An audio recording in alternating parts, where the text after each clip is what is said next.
Mega power star Ram Charan మరోసారి పవన్ పై తన ప్రేమని బయట పెట్టేశాడు.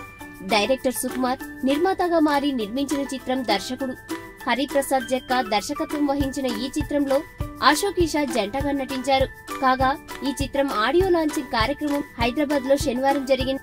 ఈ ఆడియో ఫంక్షన్ కి ముఖ్య అతిథిగా రామ్ చరణ్ వచ్చారు. ఆయన మాట్లాడుతూ సుకుమార్ నాకు మంచి మిత్రుడని చెప్పుకొచ్చారు. అలాగే సుకుమార్ మంచి దర్శకుడని కొనియాడారు.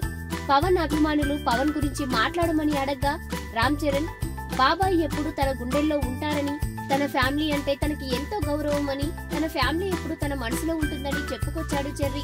ఎప్పుడు మదిలో ఉండేవారి గురించి ఏం మాట్లాడాలని చెప్పుకొచ్చారు చెర్రీ. అయితే సుకుమార్ రామ్ చరణ్ కాంబినేషన్ లో రంగస్థలం 1985 చిత్రం వస్తున్న సంగతి తెలిసిందే. ఈ వీడియో గనుక మీకు నచ్చినట్టయితే లైక్ చేయండి, షేర్ చేయండి, సబ్స్క్రైబ్ చేసుకోండి.